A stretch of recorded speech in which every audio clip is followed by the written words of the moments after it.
பாரதம் என் உதிரம் தானடி. பெருமதிப்புக்குரிய துக்ளக்கின் ஆசிரியர் ஐயா குருமூர்த்தி அவர்களே, துக்ளக்கினுடைய காலத்திலிருந்து இன்று வரை தொடர்ந்து கொண்டிருக்கின்ற அதே ஆசிரியர் குழாமே, குழுமி இருக்கின்ற அறிவார்ந்த பெருமக்களே, இந்த விழாவிற்கு வாருங்கள் என்று குருமூர்த்தி அவர்கள் அழைத்த போதே, அடே ரொம்ப நாளைக்கு பிறகு அழைக்கிறார்களே என்று நான் நினைப்பதற்குள் உங்களுக்கு இழப்பதற்கு ஒன்றுமில்லை, தைரியமாக வாருங்கள் என்று சொன்னார். ஏனென்றால் காலத்தில் முதல் நாள் பேசிவிட்டு போனேன், அடுத்த நாள் எம்எல்ஏ பதவி பறிபோய்விட்டது. அந்த அளவுக்கு துக்ளக்கினுடைய ஆண்டு விழா ஆட்சியாளர்களால் பிறரால் கவனிக்கப்படுகின்ற ஒரு விழாவாக இருக்கிறது. அறிவார்ந்த சபை இது. பெரும்பான்மையோரும் துக்ளக்கினுடைய வாசகர்கள். துக்ளக்கை எப்பொழுதும் அறிவாளிகள் தான் படித்து வந்தார்கள். அதனாலே தான் அதற்கு ஆசிரியராக இருக்க முடியும். அதற்கு பிறகு குருமூர்த்தி தான் அதற்கு ஆசிரியராக இருக்க முடியும். அறிவார்ந்த ஒரு பத்திரிகைக்கு அறிவு வாசனை இல்லாத ஒருவர் தலைவராக ஆசிரியராக இருக்க முடியாது. ஆனால் அறிவார்ந்த ஒரு நாட்டுக்கு அறிவு வாசனை இல்லாதவர்கள் ஆட்சியாளர்களாக இருக்க முடியும். பொதுவாக சொல்கிறேன், நான் ரொம்ப சின்ன பையனாக இருக்கிற போது எங்களுடைய ஊரில் மகர்நோம்பு போட்டலில் பெரிய கூட்டங்கள் நடக்கும். வந்திருக்கின்ற மக்களெல்லாம் படிக்காதவர்களாக இருப்பார்கள். பொதுக்கூட்டங்களவை வந்திருக்கின்றவர்கள் படிக்காதவர்களாக இருப்பார்கள். மேனியிலே சட்டை இருக்காது. ஒரு துண்டு, அழுக்கு துண்டு ஒன்று இருக்கும். ஒரு பீடியை உறிஞ்சி கொண்டே பேசுகிறவர்களுடைய பேச்சை உற்று கவனித்து கொண்டிருப்பார்கள். அவர்களெல்லாம் படிக்காதவர்கள், ஏழைகள். ஆனால் மேடையில் இருந்து பேசுகிறவர்கள் ராஜாஜியாக இருக்கும், காமராஜராக இருக்கும், ஜீவானந்தமாக இருக்கும், ராமமூர்த்தியாக இருக்கும், முத்துராமலிங்க தேவராக இருக்கும். இது போன்ற பெரிய அறிஞர் பெருமக்கள் சர்வதேச அரசியலை அந்த மேடையில் பேசுவார்கள். அப்பொழுதெல்லாம் நான் பார்த்தேன், மக்களெல்லாம் படிக்காதவர்களாக இருந்தார்கள், மேடையிலே பேசுகிறவர்கள் அறிஞர்களாக இருந்தார்கள். இப்பொழுது மக்களெல்லாம் படித்து விட்டார்கள்,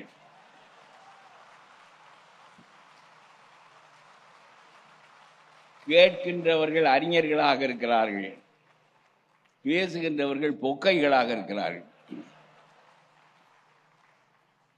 இது ஒரு ஐரணி. இந்த மாதிரி நாடு தலைகீழாக மாற்ற முடியும் என்று நான் கருதவில்லை. அதனாலே தான் தலைகீழான தமிழ்நாடு என்ற தலைப்பை நான் சொன்னேன். அதை குருமூர்த்தி அவர்கள் ரொம்ப விரும்பி ஏற்றுக்கொண்டார்கள். ரொம்ப சோவோடு நான் ரொம்ப மிகுந்த நட்பாக இருந்திருக்கிறேன். ரொம்ப சிறந்த மனிதர் அவர். அது மட்டுமல்ல, துக்ளக்கிலே நான் பல காலம் எழுதியிருக்கின்றேன். அவரும் நானும் சிலவற்றில் முழுமையாக வேறுபட்டவர்கள் என்றாலும் அவர் என்னுடைய போக்குக்கு என்னை எழுத விடுவார். என்னுடைய பத்திரிகை இத்தகைய கொள்கை உடையது, ஆகவே நீங்கள் இதை பற்றி எழுத வேண்டாம் என்று என்னிடம் சொல்ல மாட்டார். ஈழத்தை பற்றி நான் ஒரு கட்டுரை எழுதினேன். அந்த கட்டுரையை முழுமையாக பிரசுரித்துவிட்டு அதற்கு மாற்று கட்டுரை ஒன்று, அதை முழுமையாக எதிர்த்து அடுத்த பக்கத்திலேயே அவர் எழுதினார். அதுதான்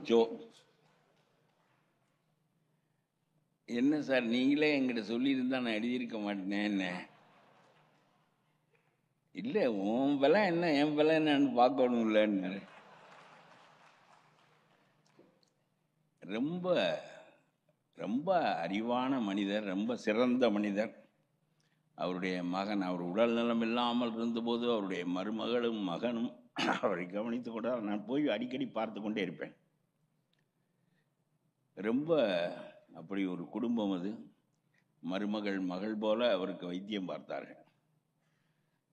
அவையெல்லாம் இன்றைக்கு அவர் ஒரு மனிதன் இல்லை, அவர் ஒரு ஒன் மேன் ஆர்மி. கருணாநிதிக்கு சிம்ம சொப்பனம். நான் ஒரு கூட்டத்தில் பேசுகின்ற போது சொன்னேன், கருணாநிதியினுடைய எழுச்சி அதற்கு நேர் எதிரெழுச்சி இந்த துக்ளக் விழாவில் பேசுகின்ற போது தான் சொன்னேன். அதனாலே ஒரு மனிதனாக, ஒன் மேன் ஆர்மியாக அவர் ஒரு 30-40 ஆண்டு காலம் நடத்திய அரசியல் எல்லா அறிவான மக்களையும் போய் தொட்டது என்பதை நாம் எண்ணி பார்க்க வேண்டும். அவ்வளவு சிறந்த மனிதர். அவருக்கு பின்னால் இன்னொரு சிறந்த மனிதர் குருமூர்த்தி. அவர் இந்தியன் எக்ஸ்பிரஸில் எழுதுகிற கட்டுரைகளை எல்லாம் நான் படிப்பேன். ஒரு கார்ப்பரேட் நிறுவனத்தையும் ஒரு பெரிய பழைய மத்திய மந்திரியையும் ஒப்பேற்றப் போகிறார் என்று நினைத்தேன். எப்படி தப்பித்தார்கள் என்று எனக்கு தெரியவில்லை. அந்த எழுத்துக்கள் அவ்வளவு வலிமையாக இருந்தன. அவ்வளவு சான்றுகளோடு அவர்களுடைய ஊழலை பற்றி அவர் எழுதினார். ஒரு மத்திய மந்திரியிலே பின்னால் அவர் 100 நாள் திகார் சிறைச்சாலைக்கு போய் வந்தார் என்பது வேறு. ஆனால் நான் நினைத்தேன் இவர்களுடைய அரசியல் ரெண்டுமே, ஒரு பெரிய கார்ப்பரேட் நிறுவனம், தமிழ்நாட்டு கார்ப்பரேட் நிறுவனம், அவர் மத்திய அமைச்சர், 2 பேரையும் பற்றி அவ்வளவு விரிவாக தெளிவாக சான்றுகளோடு, அதுவும் இந்தியன் எக்ஸ்பிரஸில் அரை பக்கம் எழுதுவார். அப்படி எதையும் அஞ்சாமல் சொல்வதற்கு ஒரு மனநிலை வேண்டும். அந்த மனநிலை இந்த ஆசிரியர்களுக்கு இருக்கிறது. தமிழ்நாட்டிலே அது ரொம்ப அபூர்வமானது என்று தான் நாம் சொல்ல வேண்டும். வர வர நாடு ரொம்ப கீழிறங்கி போய்விட்டது. போக போக படிப்பு பெருகுகின்ற போது நாட்டினுடைய தரம் பெருக வேண்டும்.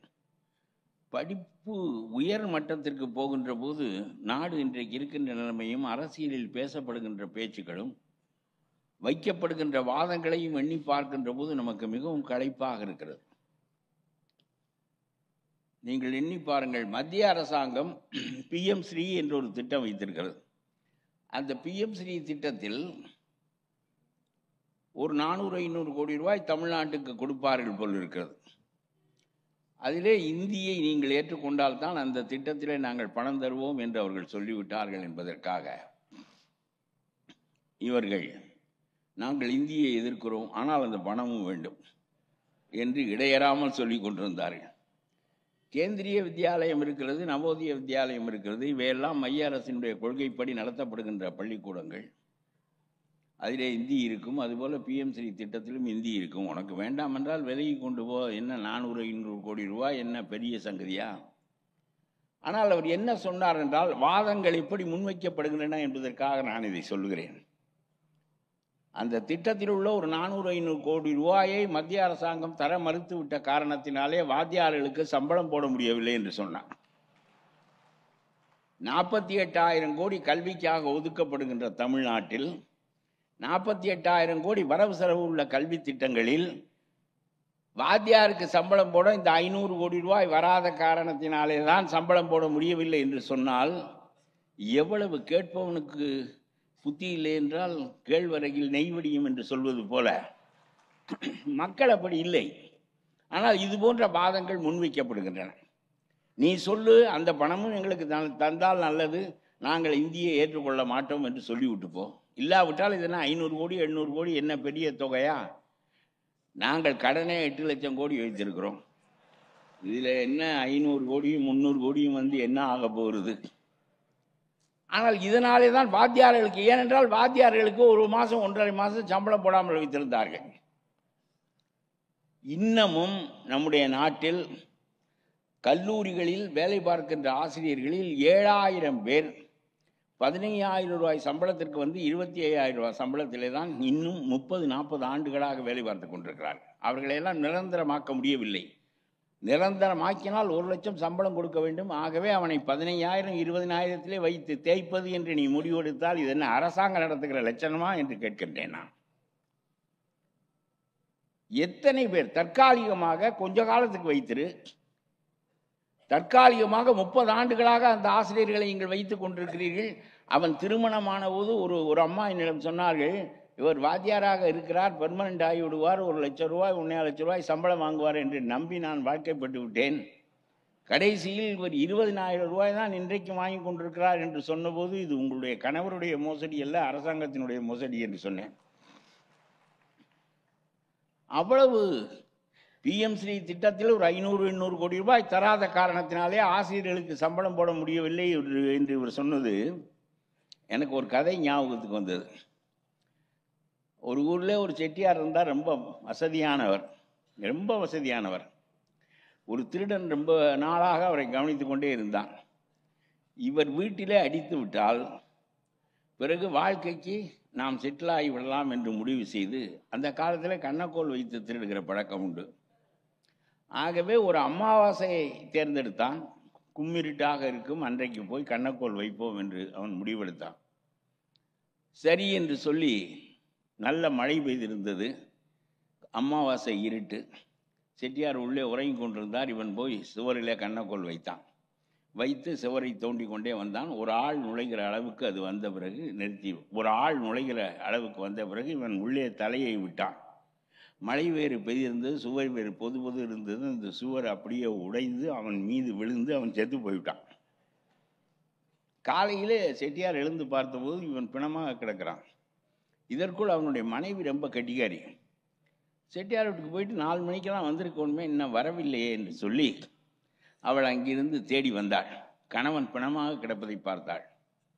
உடனே நேர அரசனிடம் போனாள். கணவரே, அரசரே, என்னுடைய கணவனை இந்த செட்டியார் கொன்று விட்டார் என்று சொல்லி அவள் ஒரு புகார் அளித்தாள். உடனே மன்னன் என்ன ஏதென்றே கேட்கவில்லை.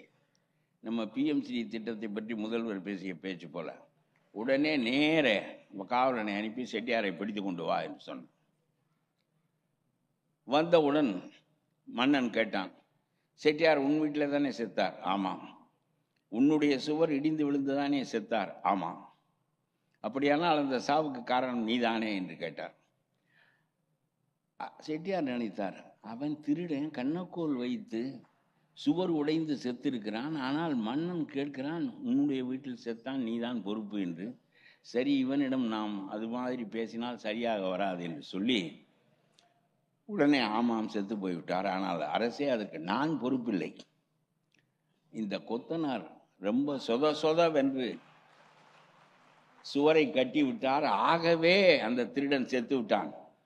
நான் கொடுத்த பணத்திற்கு ஒழுங்காக கட்டியிருந்தால் செட்டியார் செத்திருக்க மாட்டார். கொத்தனாரை கேளுங்கள் என்று சொன்னான். கரெக்ட், கொத்தனாரை கூட்டிக் கொண்டு வா என்றான். கொத்தனார் வந்தார். ஆஹா, ரொம்ப முட்டாளாக இருக்கிறான், செட்டியார் போன வழியிலே போக வேண்டியதான் என்று அவன் சொன்னான். அரசே, நான் தான் கட்டினேன், அது சொத என்று இருந்தது, எனக்கு தெரியாது. இந்த சித்தாள் தண்ணீரை அதிகமாக ஊற்றி கலந்து விட்டாள். ஆகவே இது சித்தாள் பொறுப்பே தவிர என் பொறுப்பில்லை என்றான். மன்னர் கரெக்ட், சித்தாளை கூட்டிக் கொண்டு வா என்றார். சித்தாள் வந்தாள். வந்து சொன்னாள், எப்பவும் ஒரு சின்ன பானையில் தண்ணீர் வைத்து வாய் சின்னமாக இருக்கும், அதில் நாங்கள் தண்ணீர் ஊற்றி அதை கலப்போம். இந்த தடவை மண்பாண்டம் செய்து தந்தவன் வாயை பெரிதாக வைத்து விட்டான். அதனால தண்ணீர் பொதுக்கென்று விழுந்து விட்டது. அதனாலே நான் பொறுப்பில்லை என்றாள். சரிதான் சரிதான், அந்த மண்பாண்டம் செய்வரை கூட்டிக் கொண்டு வா என்றான் மண். அவர் வந்தார். அவர் வந்தவுடன் இவன் கேட்டான், ஐயா, நான் எப்பவும் அளவாகத்தான் வாயை வைப்பேன், இந்த அம்மா சொல்வது சரிதான். ஆனால் நான் அந்த சமயம் அதை வாயை வணைந்து கொண்டிருந்த போது இந்த ஊர் நாட்டியக்காரி அந்த வழியாக போனாள். நான் நிமிர்ந்து பார்த்தேன், வாய் அகண்டு விட்டது. இவள் சல் என்று போயிருக்காவிட்டால் வாய் அகன்றிருக்காது, அவளை கேளுகிறான். சரி என்று நாட்டியக்காரியை கூட்டிக் கொண்டு வர சொன்னான். நாட்டியக்காரி சொன்னார், அரசே, நீங்கள் ஆள் அனுப்பியிருந்தீர்கள், வந்து என்னோடும் இருந்து விட்டு அந்த சாரோடும் இருந்து விட்டு போ என்று நீங்கள் ஆள் அனுப்பியிருந்தீர்கள். அந்த சாரை பற்றி பேசாதே, போஸ்ட் அடிப்பான், சாரை பற்றி பேசாத.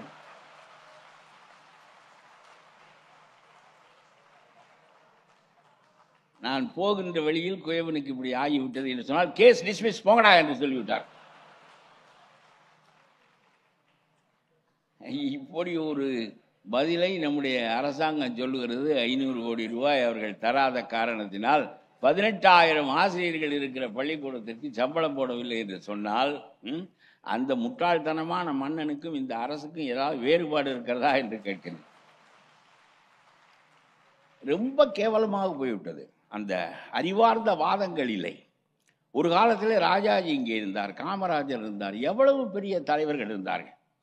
தமிழ்நாட்டுக்கே இன்னும் 500 ஆண்டுகளுக்கு 2 அறிஞர்கள் தான் உண்டு. ஒன்று ராஜாஜி, இன்னொன்று ஜெட்டு கிருஷ்ணமூர்த்தி. அவ்வளவு பெரிய அறிஞர். நான் 25 வயதாக இருக்கிற போது ராஜாஜியை சந்திக்கின்ற வாய்ப்பினை வாழ்க்கையில் ஒரு முறை பெற்றேன். அப்பொழுது காங்கிரஸ், நகர காங்கிரஸ் கமிட்டி தலைவராக இருந்தேன். சின்ன பையன்களை எல்லாம் அப்பொழுது முன்னுக்கு கொண்டு வந்தார்கள். அப்பொழுது காமராஜை பார்த்து விட்டு ராஜாஜி வீட்டுக்கு போனோம். ராஜாஜி வீட்டுக்கு போனால் வெள்ளைக்காரங்களோடு பேசி கொண்டிருந்தார். வாசலுக்கு நேரே பசுலுல்லா ரோட்டில் ஊஞ்சலில் உட்கார்ந்திருந்தார். அங்கிருந்து பார்த்தால் வாசலில் இருக்கின்ற எங்களை தெரியும். நாங்கள் 2-3 பேர் போயிருந்தோம். ஒரே ஒரு போலீஸ்காரன் இருந்தான். கவர்னர் ஜெனரலாக இருந்தோ அவர் வீட்டில் ஒரே ஒரு போலீஸ்காரன் இருந்தான். அவன் அதை பற்றியெல்லாம் கண்டுகொள்ளவில்லை. அந்த முரளி என்று கல்கியில் இருக்கிறவர் வந்தார். என்ன என்று கேட்டார். ராஜாஜியை பார்க்க வேண்டும். என்ன ராஜாஜி பார்க்க வேண்டுமோ? பொள்ளங்க வாங்க போகிறது மாதிரி சாதாரணமாக சொல்கிறேன். அதெல்லாம் அப்பாயின்மெண்ட் வாங்கிக்கின்னு தான் பார்க்கணுன்னா. அப்பாயின்மெண்ட் வாங்கி பார்க்குறதுங்கிறதே அப்போ தான் நான் வாழ்க்கையில் முதலாகவே கேள்விப்பட்டேன். அதுக்கு முன்னாடி காமராஜ் வீடு திறந்து கிடக்கு, நாங்கள் போய் உட்காந்துக்குவோம். அப்புறம் அவர் வருவார், எல்வி சம்பளத்தை கொடுப்போம். அப்புறம் என்னப்பா அப்படிம்பார். ராஜாஜி சொன்னோன்னே அப்படின்னு நின்று நாங்கள் போகலை. நீ உன் நம்பரை கொடுத்துட்டு போ, நாளைக்கு ஃபோன் பண்ணுறேன், நாளைக்கு உனக்கு அப்பாயின்மெண்ட் ஃபிக்ஸ் பண்ணி தரேன் என்னார். ஐயா நாங்கள் போட் மெயிலுக்கு போனோம். ஓ எல்லாம் முடிவு பண்ணிக்கிட்டு தான் வந்திருக்கியா ராஜாஜியை பார்க்க என்று சொல்லி விடமாட்டேன் என்று சொல்லிவிட்டான். நாள் போக மாட்டேன் என்று சொல்லிவிட்டான். இந்த வெள்ளைக்காரர்கள்லாம் போன பிறகு ராஜாஜி அங்கிருந்து எங்களை பார்த்தார். பிறகு அவர்களை வர சொல்கின்றார். நான் கிட்டத்திலே போய் கும்பிட்டேன். அவர் காதை காட்டி கிட்டத்திலே வந்து பேசு என்று சொன்னார். அவர் பக்கத்திலே ரொம்ப நெருக்கமாக நின்று கொண்டு நான் பேசினேன். அவர் இந்த பக்கம் ஊஞ்சலில் இப்படி இருக்கிறார், நான் இப்படி பக்கத்தில் நின்று பேசுகிறேன். என்னுடைய இடது தோளிலே அவருடைய வலது கையை வைத்து கொண்டார். 20 மணித்துள் என்னோடு பேசி கொண்டிருந்தால் அந்த கையை எடுக்கவே இல்லை. ஒரு பெண்ணுடைய ஸ்பரிசத்தை விட சுகமானது அது. அப்புறம் கேட்டார் என்ன ஏது என்று வரிசையாக கேட்டுக்கொண்டே வந்தார். அதில் சுவையானது என்ன என்றால், நான் உங்களுடைய சுயராஜ்யாவை படிப்பேன் என்று சொன்னேன். சொன்னவுடன் ரொம்ப மகிழ்ச்சி, நீ எல்லாம் படித்தால் நல்லது என்று சொல்வார் என்று எதிர்பார்த்து அப்படி சொன்னேன். புரிகிறதா என்று கேட்டார். புரிகிறதா? கொஞ்சம் கொஞ்சம் புரியும், என்ன விடாம படிக்க படிக்க புரியும் என்று சொன்னார். அதான் அவர். ஆகவே அதற்கு அப்படி ஒரு மனிதனை வாழ்நாளில் ஒரு முறை சந்திக்கவும் அவர் என்னுடைய தோளை தொடவுமான வாய்ப்பினை நான் வாழ்க்கையில் பெற்றேன். எவ்வளவு அந்த தரம்தான் சுவராஜ்யாவிலே consistency is not a virtue என்று ஒரு கட்டுரை எழுதியிருந்தார். அப்பொழுது பத்திரிகைக்காரர்களெல்லாம் அவரை கேட்டார்கள், சோசலிசத்தை ஆதரித்தீர்கள், அபேதவாதம் என்று எழுதினீர்கள், எவ்வளவு வலிமையான கருத்துக்களை எல்லாம் நீங்கள் சொன்னீர்கள், ஒவ்வொரு ஊருக்கும் எதற்கு ஒவ்வொரு கிணறு வேண்டும், ஊரிலே பொதுவாக ஒரு ஊருணி இருந்தால் தங்களுக்கு தேவையான நீரை தேவையான நேரத்தில் எப்பொழுது வேண்டுமானாலும் வந்து எடுத்து செல்லலாமே, ஊருக்கு ஒரு பொதுவான ஊருணி இருப்பது போலத்தான் பொதுவான அரசு இருப்பது, பொதுமை அரசு இருப்பது என்று அபேதவாதத்தில் ராஜாஜி எழுதியிருக்கிறார். இவன் கேட்டான், அபேதவாதம் பேசினீர்கள், இப்பொழுது கடைசியிலே நீங்கள் அபேதவாதத்திற்கு எதிராக சந்தை பொருளாதாரத்தை, மார்க்கெட் எக்கானமியை பேசுகிறீர்களே என்று கேட்டார்கள். அதே போல ஒரு கட்டத்தில் நீங்கள் தான் தமிழ்நாட்டில் திணித்தீர்கள், இப்பொழுது நீங்கள் இந்தியை கடுமையாக எதிர்க்கிறீர்கள், இங்கிலீஷ் எவர் ஹிந்தி நெவர் என்று கடுமையான சொற்களால் சொல்லுகிறீர்கள், இஸ் இட் கன்சிஸ்டன்ட் என்று கேட்டார்கள். அதுக்கு ராஜாஜி சொன்னார், consistency is not a virtue என்று சொன்னார். சொல்லிவிட்டு சுவராஜ்யாவில் இதை கட்டுரை எழுதினார். இந்த கட்டுரையை நான் படித்தேன். 15 ஆண்டுகள் கழிந்த பிறகு எனக்கு அதனுடைய பொருள் தெரிந்தது. 15 ஆண்டுகள் கழிந்த பிறகு ஒரு மனிதன் ஒன்றை எப்படி பார்க்கிறான், முன்னுக்கு பின் முரணானதா இல்லையா என்பது அல்ல முக்கியமானது, எந்த ஒன்றும் தர்மத்திற்கு உடன்பாடானதா இல்லையா என்பதுதான் முக்கியமானது. இப்படி சிந்திக்க நமக்கு தெரியுமா என்று கேட்கிறேன். Is it consistent? That is not a question. அது கன்சிஸ்டண்டாக இருக்கட்டும், இன்கன்சிஸ்டண்டாக இருக்கட்டும், அது ரொம்ப முக்கியமானது இல்லை. எந்த ஒன்றாக இருந்தாலும் அது தர்மத்தோடு பொருந்துகிறதா என்ற அடிப்படையில் தான் எந்த ஒன்றையும் பார்ப்பார். ஆகவே கால மாறுதல்களுக்கு தக அவர் கொண்டு வந்த கருத்து மாற்றங்கள் என்பவை தர்மத்திற்கு மாறானவை அல்ல. அவருடைய வாழ்க்கை தர்மத்தை நோக்கியது. தர்மமாக நடந்து கொள்ள முடியாமல் போய்விட்டால் வாழ்க்கை வீணாக போய்விடும் என்று கருதியவரே தவிர இன்கன்சிஸ்டன்ட் கன்சிஸ்டன்டை பற்றியெல்லாம் அவர் கவலைப்படவில்லை. நாட்டிலே ஒரு வாழ்க்கையை தர்மத்திற்கு பொருந்துமாறு வாழ்வது என்பதை அடிப்படை கொள்கையாக கொண்டு வாழ்ந்த மனிதனை நான் பார்த்தேன். எவ்வளவு சங்கதிகள், எவ்வளவு அவர் மீது அவதூறுகள் வீசப்பட்டாலும் அந்த அவதூறுகளுக்கு அவர் வாழ்நாளில் பதில் சொன்னதே இல்லை. இவனுடைய புகழுக்கும் இகழுக்குமா நாம் பெறப்படுத்தோம்? அந்த உயிர் அது பெற வேண்டிய பலன், அது கிடைத்தேற வேண்டிய நிலை, இதுதான் முக்கியமே தவிர இவன் என்ன, இவனுடைய அறிவுக்கு தக அவன் புகழுவான் அல்லது இகழுவான், இவனுடைய புகழ்ச்சியை பற்றி என்ன இருக்கிறது என்று அவர் எப்பொழுதும் கவலைப்பட்டதில்லை. பெரியார் இவருக்கு கடிதம் எழுதினார் கவர்னர் ஜெனரலாக இருக்கிற போது. நான் மணியம்மையை மணந்து கொள்ள நினைக்கிறேன், உடலுக்காக அல்ல, உடல் கருதி அல்ல. எனக்கு நிறைய சொத்து இருக்கிறது, எவன் மீது நம்பிக்கை இல்லை, எல்லாரும் திருட்டு பயல்கள் என்று சொன்னார். ஐயோ, என்ன இப்படி சொல்லுகிறாரு? அண்ணாவை விட்டு விட்டு சொல்லியிருக்கலாம். என்னுடைய கருத்து, எல்லாரும் சொத்தை எடுத்துக்கொண்டு விடுவார்கள், ஆகவே நான் ஒரு ஏற்பாடு செய்து கொள்ள விரும்புகிறேன் என்று எழுதினார். அதற்கு ராஜாஜி பதில் எழுதுகிறார், இஸ் மணியம்மை இம்மாற்றல் என்று எழுதுகிறார். மணியம்மை சாகாதவரா? உன்னுடைய சொத்தை காலகாலத்துக்கும் ஒரு காத்து விடுவாரா? அவர் போன பிறகு யாரோ ஒருவன் வருவான் இல்ல, அது மாதிரி ஒருவன் இப்பொழுதும் வருவான். இதற்காக திருமணம் செய்து கொள்ள வேண்டும் என்று சொல்வது இந்த வயதில் பொருத்தமாக இருக்காது. அதுவும் உன்னுடைய சொத்தை பாதுகாக்க அந்த பெண்மணி எல்லா காலத்திற்கும் போதுமானவர் என்று நான் நினைக்கவில்லை என்று எதிர்த்து எழுதினார்.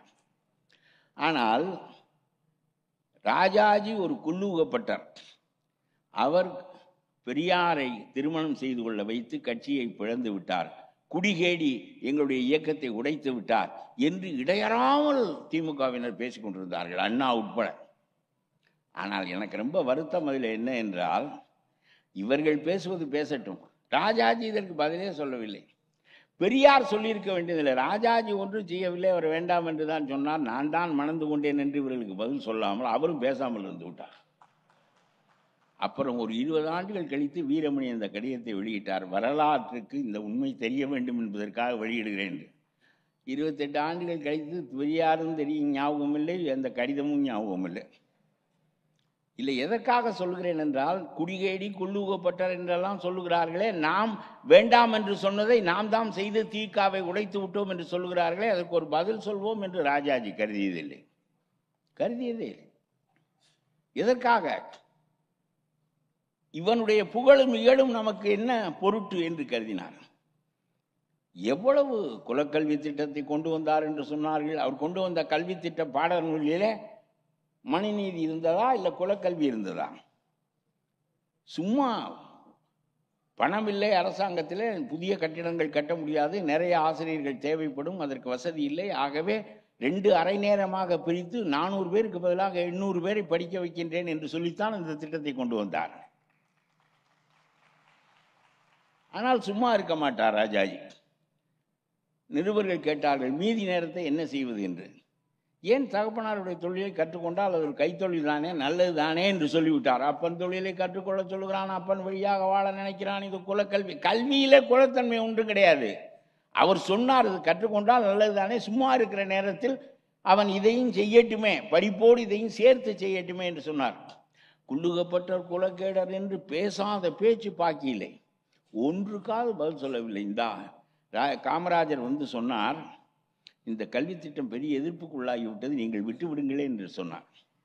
ராஜாஜி சொன்னார், நான் கொண்டு வந்த கல்வி திட்டத்தில் ஒரு தப்பும் இல்லை, இன்றைக்கு இருக்கிற வசதியில் 400 பேருக்கு பதிலாக 800 பேரை படிக்க வைப்பதற்காக கொண்டு வந்தேன், ஆகவே நான் வீட்டுக்கு போகிறேன், வேறு ஆளை வைத்துக்கொண்டு இந்த கல்வி திட்டத்தை நடத்து என்று சொன்னார்.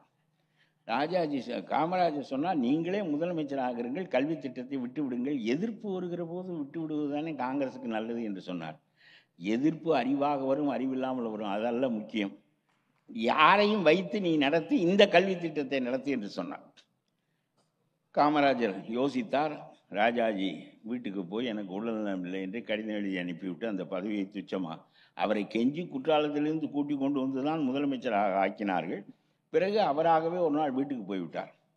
எனக்கு தெரிய பதவியை வேண்டாம் என்று உதறிவிட்டு போனார் 2 பேர், ஒரு ஆள் ராஜாஜி, இன்னொரு ஆள் காமராஜர். அந்த நாற்காலியை உதறி விட்டு போனார். இதே மாதிரி ஒன்று உங்களுக்கு சொல்லுகின்றேன். கருணாநிதியினுடைய காலத்தில் ஈழச்சிக்கல் பெரிய அளவுக்கு தலை தூக்கியது. அவர் கீழே ஆட்சியில் இருந்தார், மேலே மந்திரி சபையிலே அவருடைய ஆட்கள் எல்லாம் மந்திரிகளாக இருந்தார்கள். அப்பொழுது சிங்கள அரசுக்கு உதவ வேண்டும் என்று நம்முடைய மைய அரசு நினைக்கிறது. அப்படி நினைக்கின்ற போது இந்த போருக்கு எதிராக, இந்த போரிலே இந்தியா சிங்கள அரசுக்கு உதவுமானால் நான் ஆட்சியை விட்டு போய்விடுவேன் என்று கருணாநிதி சொல்வார் என்று நான் நினைத்தேன். அவர் கீழே இருக்கிற ஆட்சியும் விடவில்லை, மேலே இருக்கிற ஆட்சியும் விடவில்லை. 2 மனைவிமார்களையும் கால் மாட்டிலும் தலைமாட்டிலும் வைத்து கொண்டு 3 மணி நேரம் உண்ணாவிரதம் இருந்துவிட்டு முடித்து கொண்டு விட்டார். ஈழம் அழிந்தது. நான் அப்பொழுது ஒரு கட்டுரை எழுதினேன். நானா இந்த பிழையை செய்தேன்? மைய அரசாங்கம் அல்லவா செய்தது? மைய அரசாங்கம் இதை செய்ததற்கு நானா பொறுப்பு என்று அவர் கேட்டார். அப்பொழுது நான் ஒரு கட்டுரை தினமணியில் எழுதினேன். ரொம்ப வலிமையான கட்டுரை. கருணாநிதி ரொம்ப நொந்து போய்விட்டார் அந்த கட்டுரையை படித்துவிட்டு. நான் எழுதினேன், உண்மைதான், சிங்களவர்கள் தான் அதை செய்தார்கள், மைய அரசு தான் அதற்கு உதவி செய்தது, மைய அரசினுடைய முடிவுதான். ஆகவே ஆனால் நீங்கள் எப்படி பொறுப்பு என்றால், நான் உள்ளே இருக்க மாட்டேன், வெளியே வந்து விடுவேன், இந்த அரசாங்கத்தோடு ஒத்துழைக்க மாட்டேன், தமிழர்களுக்காகத்தான் நான் கட்சி நடத்துகிறேன் என்று சொல்லி நீங்கள் வெளியே வந்திருந்தால், கூட்டணியில் நீங்கள் இருந்த காரணத்தினாலே அந்த அரசால் இந்த போரை தொடுக்க முடியாது, காங்கிரஸால் சிங்களவர்களுக்கு உதவ முடியாது. அந்த போர் நின்றிருந்தால் விடுதலை சிறுத்தைகள் அவர்கள் அளவுக்கு வாழ்ந்திருப்பார்கள். ஆனால் நீங்கள் அப்படி சொல்லாத காரணத்தினாலே மத்திய அரசாங்கத்தோடு ஒத்துப்போவதுதான், நமக்கு பதவிதான் முக்கியமே தவிர, நாம் அதிலே சரி வெளியே போவதென்றால் என்று நம்மை விரட்டி விட்டு வேறு ஏதாவது ஏற்பாடு செய்து கொண்டு விட்டால் நாம் மேலேயும் கீழேயும் பதவியை இழந்து விடுவோமே என்று இவர் அஞ்சினார் என்பதை நான் சொன்னேன். ஒரு ஊது உலையிலே நான் எப்படி பொறுப்பு என்ற கேள்வி அவர் வைத்தது. நீங்கள் எப்படி பொறுப்பு என்று நான் எழுதினேன். ஒரு ஊது உலை, கொல்லனுடைய ஊது உலையிலே ஒரு கடப்பாறையை அடித்து கொண்டிருப்பார்கள். அவன் சம்மட்டியை வைத்து ஊது உலை செக்கச்சவேர் என்று சிவந்திருக்கும், அதில் அடிப்பான். அப்படி ஒருவன் ஓங்கி அடிக்கின்ற போது அந்த கடப்பாறை மண்ணுக்குள் புதைந்துவிடும். அப்படி புதையாமல் இருப்பதற்காக ஒரு இரும்பு சலாகை, ஒரு இரும்பு தண்டு ஒன்று வைத்து அதன் மீது கடப்பாறையை வைத்து அடிப்பான். அந்த கடப்பாறையை அந்த இரும்பு தண்டின் மீது வைத்து அடிக்கின்ற போது கடப்பாறை நெய்யும். நான் சொன்னேன், ஈழத்தை கடப்பாறையால் அடித்தவன் மைய அரசு. அந்த கடப்பாறை நைபடுவதற்கு கீழே இருந்து தாங்கி கொடுத்த இரும்பு தண்டு நீங்கள். எவ்வளவோ நடந்தது அரசியலிலே, என்னென்னவோ செய்தார்கள், கடைசியிலே கீழ்நிலைக்கு வந்து விட்டது. ரொம்ப மோசமாக அரசு போய்விட்டது. 5 கலெக்டர்கள் 38,000 கோடி ஊழலை எதிர்கொள்வதற்கு நீதிமன்றத்திற்கு போக வேண்டிய நிலைமையை இந்த அரசு ஏற்படுத்திவிட்டது. ஆற்று மணலை திருடினீர்கள் என்பதை மேலே இருந்து விண்வெளியிலிருந்து கவனிக்கக்கூடிய நிலைமை வந்து விட்டது. 38,000 கோடி ஊழல் ஏற்பட்டது. 4,000 கோடி கணக்கிலே கருவூலத்திலே வரவு வைக்கப்பட்டிருக்கிறது. 34,000 கோடி ஊழல் நடந்திருக்கிறது என்று நம்முடைய மைய அரசினுடைய ஆயத்தத்துறை தெரிவிக்கிறது. இது துல்லிதமாக மேலிருந்து கணக்கிடப்பட்டது. இப்பொழுது இந்த 5 கலெக்டர்கள் தான் இதற்கு அதிகாரத்தை வழங்கினார்கள். ஆகவே இவர்கள் மீது வழக்கு தொடுக்கிறோம் என்று கொண்டு போய் நீதிமன்றத்தில் நிறுத்தியிருக்கிறார்கள். 38,000 கோடி வருமானம் வந்தால் 4,000 கோடி தான் கணக்கிலே வரும் என்றால் எத்தனை மடங்கு அடிப்பது? எத்தனை மடங்கு அடிப்பது? நீ ஒரு குடும்ப தலைவிக்கு 1000 ரூபாய் கொடுக்கிறாயே மாதம், இதை 3000 ரூபாய் கொடுக்கலாம். ஒரு 1000 கொடுப்பதற்கு 11,000 கோடி செலவாகும். 3000 கொடுப்பதற்கு 33,000 கோடி செலவாகும். மீதம் 1000 கோடி இருக்கும். இப்பொழுது கலெக்டர்களை கொண்டு போய் எங்கே பின்னி விட்டு விட்டாயே, அவனா 38,000 கோடி அடித்திருப்பான். உனக்கு எவ்வளவு பங்கு, அவனுக்கு எவ்வளவு பங்கு என்கின்ற கேள்வியெல்லாம் இருக்கிறது. இப்படி ரொம்ப பகிரங்கமாக ஒரு காரியங்கள் எல்லாம் நாட்டில் நடக்கின்ற நிலை வருமானால் கலெக்டர்களையெல்லாம் நாசமாக்கி விட்டார்கள். நீ நாசமாய்ப்போ, உன் குடும்பம் நாசமாய் போகட்டும், இதுதான் உங்களுக்கு குலத்தொழில், செய்யுங்கள். அதிகார வர்க்கத்தை அயோக்கியர்களாக மாற்றிவிட்டீர்களே என்று கேட்கிறேன் நான். ஆகவே இன்றைக்கு ஒரே ஒரு செய்தியை மட்டும் சொல்லிவிட்டு நான் விடைபெற வேண்டும் என்று விரும்புகிறேன். ஒரு பெண் அண்ணா பல்கலைக்கழகத்தில் கற்பழிக்கப்படுகிறாள். அவள் கற்பழிக்கப்பட்டாள் என்றவுடன் கற்பழித்தவன் அன்று மாலை போலீஸ் ஸ்டேஷனுக்கு வருகிறான். அப்புறம் அவனை மேலோட்டமாக விசாரித்து விட்டு வீட்டுக்கு அனுப்பி விடுகிறார்கள். ஒன்றுமே நடக்கவில்லை. அவன் மீது 20 வழக்கு இருக்கிறது. அவனை மேலோட்டமாக விசாரித்து விட்டு வீட்டுக்கு அனுப்பிவிட்டார்கள். இது 2-3 நாளில் பெரிய அளவுக்கு சூடு பிடித்து மக்களிடம் பெரிய கிளர்ச்சி உணர்வு ஏற்படுகிறது. எதிர்கட்சிகள் இதை ரொம்ப பெரிய அளவுக்கு கொண்டு செலுத்துகின்றன என்ற நிலை வந்த பிறகு மறுபடியும் போலீஸிலிருந்து அவனை கூப்பிட்டு விடுகிறார்கள். உடனே அவருடைய கட்சிக்காரர்கள் எல்லாம் சேர்ந்து கும்மாளமாக அவன் நாட்டியம் ஆடிக்கொண்டு அவனை கொண்டு வந்து போலீஸில் விட்டு எத்தனை மணிக்கு வருவாய் என்று வேறு கேட்டு விட்டு போகிறார்கள். இது எதனால்? சரி, இந்த மாதிரி ஒரு நிலைமை ஏற்பட்டவுடன் ரொம்ப வேகம் எடுத்தது வழக்கு. அதனாலே இப்பொழுது அவன் உள்ளே இருக்கிறான் என்பது ஒரு பக்கம் இருக்கட்டும். அந்த சார் ஒரு பெரிய செல்வாக்கு மிக்கவராக இருக்கிறார் என்று தெரிகிறது. இவன் அந்த சாரோடும் போக வேண்டும் என்றானே, இதற்கு கூட்டணி சேர்க்கிறான் பாருங்கள். எதற்கெல்லாம் கூட்டணி என்று ஒரு வரிசையே இல்லாமல் போய்விட்டது. ஆகவே இத்தகைய நிலையில் நீதிமன்றம் இந்த வழக்கை எடுக்கிறது, தானாக எடுக்கிறது. உயர் நீதிமன்றம் எடுத்து சொல்லுகிறது, இந்த போலீஸ் இதில் தலையிட வேண்டாம் என்று போலீஸுக்கு தடை பிறப்பித்து 3 பெண் போலீஸ் அதிகாரிகளை போட்டு இந்த வழக்கை நடத்தி இதற்கான அறிக்கையை என்னிடம் கொடு என்று சொல்லி உயர்நீதிமன்றம் சொல்லிவிட்டது. இதை விட அசிங்கம் ஒரு அரசாங்கத்திற்கு வேற என்ன இருக்க முடியும்? நீ திருட்டுத்தனமாக இந்த வழக்கை நடத்துவாய், மோசமாக நடத்துவாய், நீதிக்கு புறம்பாக நடத்துவாய். ஆகவே உன்னையும் உன் போலீஸையும் நான் நம்பவில்லை, வெளியே இரு. 3 IAS அதிகாரிகள் இந்த வழக்கை நடத்தட்டும் என்று ஒரு நீதிமன்றம் சொல்லுகின்ற நிலைமை இருக்குமானால் இந்த அரசை பற்றி உயர் நீதிமன்றத்துக்கு இருக்கிற கருத்து தெளிவாக வெளிப்படவில்லையா என்று கேட்கிறேன். ஆகவே போலீஸும் அவனுடைய கையாள், சர்க்கார் வக்கீலும் அவனுடைய கையாள். அப்புறம் எந்த நீதியை இவர்கள் நிலைவாட்டுவார்கள்? நீ சொன்னாயே மனு நீதி, ஒரு குலத்துக்கு ஒரு நீதி என்று. இப்பொழுது உன் கட்சிக்கு ஒரு நீதி என்கின்ற முறையைத்தானே நீ கடைபிடிக்கிறாய், வேற என்ன செய்கிறாய்? சரி, இந்த வழக்கு இனிமேல் அதிகார வர்க்கம் போலீஸ் இதை நடத்துவதற்கு தகுதி இல்லை என்று சொன்னால் போலீஸின் மீது மரியாதை கோர்ட்டுக்கு போய்விட்டது. அந்த போலீஸை கையாளாக வைத்திருக்கிற அரசாங்கத்திற்கு மரியாதை போய்விட்டது. நான் கேட்கிறேன் உயர்நீதிமன்றத்தை, இந்த ஒரே ஒரு வழக்கிலே மட்டும் நீங்கள் இந்த அரசை விலக்கி வைத்தால் போதுமா என்று கேட்கிறேன். இந்த அரசு இப்படித்தான் நடந்து கொள்ளும், இப்படித்தான் நடந்து கொள்ளும். போலீஸ் அவர்களுடைய கையாளாகத்தான் இருப்பார்கள், சர்க்கார் வக்கீல் அவருடைய கையாளாகத்தான் இருப்பான். ஆகவே வல்லபாய் பட்டேல் என்ன கருதி இந்த அமைப்பை ஏற்படுத்தினார்? ஆட்சி வர்க்கம் ஒன்று, அவனுடைய வேலை சட்டமன்றத்தில் தீர்மானங்கள் போடுவது, வரி வசூல் செய்வது, திட்டங்கள் வகுப்பது, திட்டங்கள் போட்டுக் கொடுப்பது தானே தவிர எல்லா அதிகாரமும் அதிகார வர்க்கத்திற்கு. அதிகார வர்க்கத்தை சேர்ந்தவர்கள் கேட்டார்கள், IAS அதிகாரிகள், இவன் கையிலே எல்லா அதிகாரமும் இருக்கிற போது எங்களை பாழாக்கி விடுவானே, நீங்கள் என்ன எல்லா அதிகாரத்தையும் எங்களுக்கு கொடுத்து எல்லா குடுமையையும் அவனிடம் கொடுத்து விட்டீர்களே என்று கேட்டபோது அவர் சொன்னார், IAS அதிகாரிகளை வேலையை விட்டு அவர்கள் வாழ்நாள் முழுவதும் நீக்க முடியாது என்ற ஒரு சட்டத்தை கான்ஸ்டிடியூஷன்லேயே சேர்த்தார். அதனாலே நீங்கள் பயப்பட வேண்டாம், அவன் திருடுகின்றவனாக வருவான் காலப்போக்கில். காந்தியால் உருவாக்கப்பட்ட மனிதர்களெல்லாம் வெளியேறுகின்ற போது இந்த மாற்றம் நிகழும். அப்படி நிகழ்கின்ற போது நீங்கள் அவனுக்கு கையாளாக மாறிவிடக்கூடாது என்பதற்காகத்தான் உங்களை விலக்க முடியாது என்ற பாதுகாப்பை தந்து வைத்திருக்கிறேன், அதற்கேற்ப நடந்து கொள்ளுங்கள் என்று சொன்னார். ஆனால் இப்பொழுது முழுக்க IAS அதிகாரிகள் மற்றவர்கள் எல்லோருமே அரசாங்கத்தினுடைய கையாளாக போய்விட்டார்கள். ஆக லெஜிஸ்லேச்சர் தோற்றுவிட்டது. அது அவர்கள் பகிரங்கமாக கொள்ளையடிப்பது தான். இது ஒரு பெரிய நிறுவனமாக, கார்ப்பரேட் நிறுவனமாக அரசு ஆகிவிட்டது. எப்படியோ நாம் பெரும் பணத்தை முதலீடு செய்து இந்த வாக்குகளை பெற்று ஜாதி மற்றவற்றையெல்லாம் பயன்படுத்தி அரசாங்கத்தில் உட்கார்ந்து விட்டால் பிறகு எவ்வளவு பணமும் அடிக்கலாம். பள்ளிமேல் தியாகராஜன் ஒரு முறை சொன்னார், அப்பனும் மகனும் துப்பாக்கி ஏன் போகிறார்கள் என்றால் 30,000 கோடியை எங்கே வைப்பது என்று புரியாமல் போகிறார்கள் என்று சொன்னார். அடுத்த நாள் அவருடைய மந்திரி பதவி போய்விட்டது. அடுத்த நாள் அவருடைய மந்திரி பதவி போய் ரொம்ப மோசமான மந்திரியாக ஆகிவிட்டார்.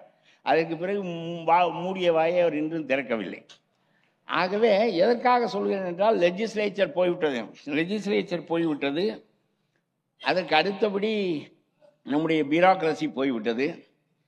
அப்புறம் நம்முடைய பத்திரிகைகளுக்கு விஸ்வாமித்திரர் மேனகையிடம் கவிழ்ந்தது மாதிரி இவர்கள் விளம்பரங்களில் கவிழ்ந்து விடுகிறார்கள், அரசு விளம்பரங்களில் கவிழ்ந்து விடுகிறார்கள். அவ்வளவுதான்.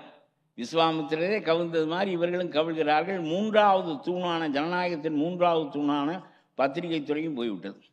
மீதம் இருப்பது ஒரு அளவுக்கு நீதித்துறை. அவர்களை நியமிக்கிற அதிகாரம் மைய அரசுக்கு எந்த அரசுக்கும் இல்லாத காரணத்தினாலே அவர்கள் கொஞ்சம் சுதந்திரமாக செயல்பட முடிகிறது என்பது ஒரு பக்கம் இருக்கட்டும். நான் சொல்லுகிறேன், இந்த நீதிமன்றத்தை பார்த்து கேட்கிறேன், இந்த ஒரு வழக்கில் மட்டும் நீங்கள் இந்த அரசாங்கத்தை விலக்கி வைக்கிறீர்களே, இந்த ஒரு வழக்கில் மட்டும் போலீஸை விலக்கி வைக்கிறீர்களே, எல்லாவற்றிலும் இப்படித்தானே நடக்கிறது. உடனே இவ்வளவு கொடுமையாக மோசமாக நடந்து கொண்டு விட்டோம் என்று சொன்ன பிறகு நம்முடைய அரசாங்கம் என்ன செய்கிறது என்றால், இனிமேல் யாரும் கற்பழித்தால் அவனுக்கு மரண தண்டனை என்று புதிய சட்டம் இயற்றியிருக்கிறார்கள். நீ மரண தண்டனை கொடு, எந்த தண்டனை கொடு, அதை நிறைவேற்றவும் அதை நடைமுறைப்படுத்தவுமான அதிகாரம் உன்னிடம் இருக்கின்ற வரையிலும் மரண தண்டனை எங்கே நடக்கும் என்று கேட்கிறேன் நான். அதை நடைமுறைப்படுத்துகிற அதிகாரம் உன்னிடம் தானே இருக்கிறது.